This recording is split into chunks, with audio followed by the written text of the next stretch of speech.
Hi, it's your favourite Yorkshire demo here. This is Suzanne at Hullahbaloo.com, and today I wanted to pop on with a quick and easy project that you can make in a matter of minutes. In fact, I'm going to show you now just how quickly it is to put one of these together. So the project is this one, and it is a quick and easy Halloween pouch that you can fill with treats and goodies ready to give out and trick or treat. And of course this year may be very different because of the current pandemic that's in play, so you want something that, if we are able to go ahead with such events, can be given out with minimal touch points, can make sure that, you know, everyone's not just shoving their hands into a bag of sweets and potentially touching them all.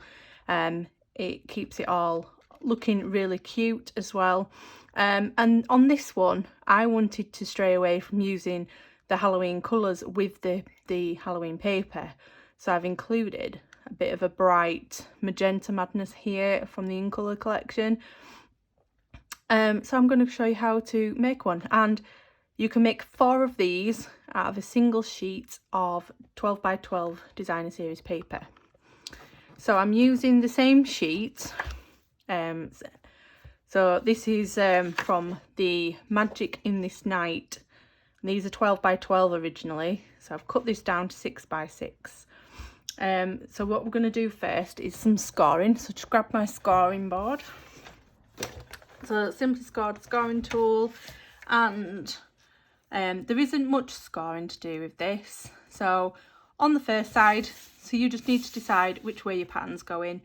The first side will be the side where the pattern goes. So if you have a directional pattern, it needs to be the correct way up at this set of scores. So we're going to score this at 3/4, 2 3/4, 3 1/2, 5 1/2, and then we're going to rotate this 90 degrees clockwise, and we're going to score this at 3/4 and at 5. And that's all the scoring that's needed on this. So I'll pop that out of the way, and we're going to fold and burnish all of these lines. So I'm not sure what will happen for trick-or-treating this year in the UK. We are currently facing potential lockdowns again. Obviously if we don't get locked down, we still shouldn't be sharing everything out, so it may be these little pouches get left in a basket near the doorstep, and so on. Because of the pattern, I'm going to reverse this and show you how to cut this from the other side. So there isn't much cutting to do here, just a few little bits. So there is 3 squares along the bottom, and this is the thinner 3/4 end, and this is the 1-inch end. So on the 3/4 side, we want to cut up each of those squares to the first score line, on both sides of the middle one to the score line, and again up this end, like so. And that just frees those tabs. And then this little skinny one here, so you've got 2 3/4 tabs here, and then this one isn't 3/4. You want to get rid of this little bit at the bottom and just mitre it off. And then we just want to mitre the top ever so slightly, like so. That's all the cutting we need to do.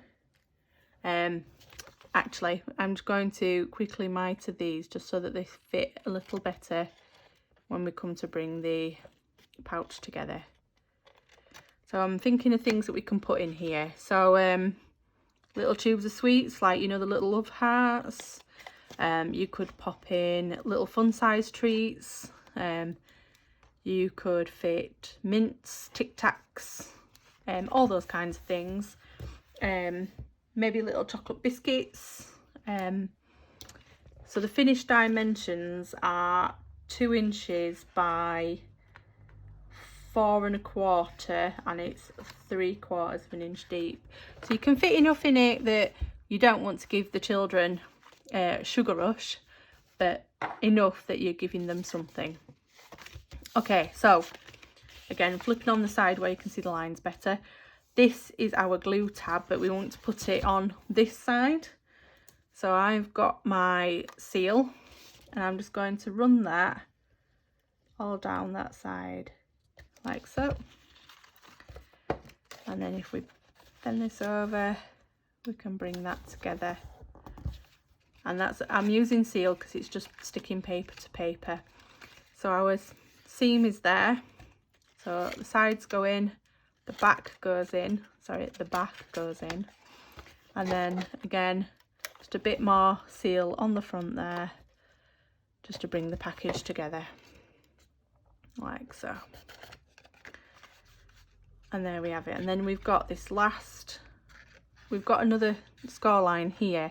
What I'm doing is I'm just pinching in those seams and then I'm just pushing in the side to give it a bit of a, so that the top can come together flat like so. So pinch it in and pinch down just below that score line, so then the score line can come over and make a tab like so.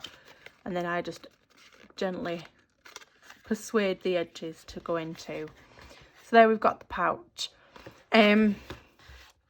So I did that one in Magenta Madness. Today I'm going to go with Bumblebee. I'm just loving how the bright Incolors look against it.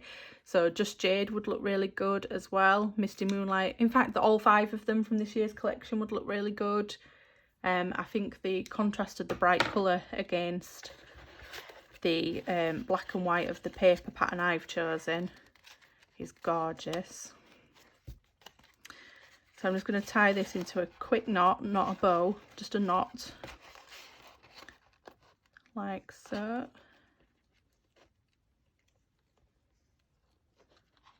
Bring that through.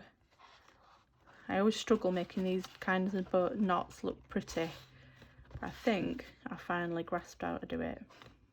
So there we go, and then I'm just going to trim that so it's a bit smaller.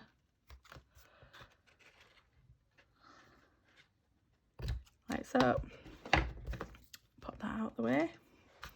And then we'll bring that to the top like I have on the pink one. So now we've got a bit of stamping that we need to do. So this is from the Banner Year photopolymer stamp set.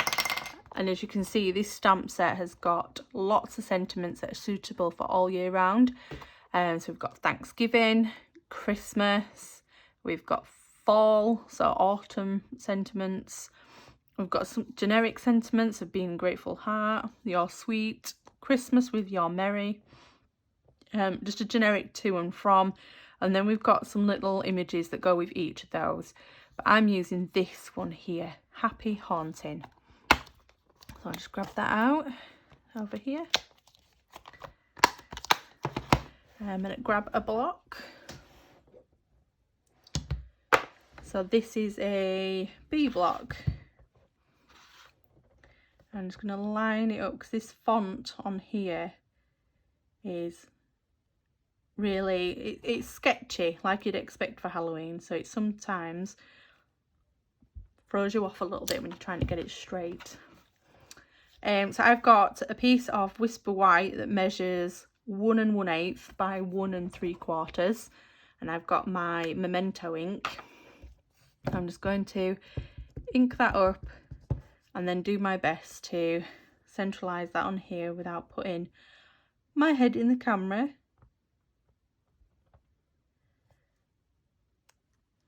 There we go. Pop my lid on. And then I have got a scrap of matching Bumblebee, and I have got the, I think it's called postage label. I might have to double check that. And I'm just getting a scrap of that, and again get the seal out and mount those on each other like so. And then I'm going to pop this up using dimensionals onto here, and I want to place the dimensionals so that the ribbon fits between them, so that if the recipient wants to open the package, they can. So I'm popping one in each corner on all sides. I'm making sure I'm leaving that central piece for the ribbon to sit in. I'll get these backs off. And you could make a whole host of these. You could get a little production line going and make lots of them ready for the event. I think I've just stuck that to my grid paper. I did. Okay, so like the other, we're just going to position that on there, like so. And then final piece of decoration, I have got my all-time faves, the iridescent pearls, and I'm going to pop one large one in the top corner and then two smaller ones around it, like so. And then we have, which colour do you prefer? Magenta Madness or the Bumblebee? What other goods could you fit inside? Either way, I hope you've enjoyed this, and I will be back very soon with another project. Thank you. Bye bye.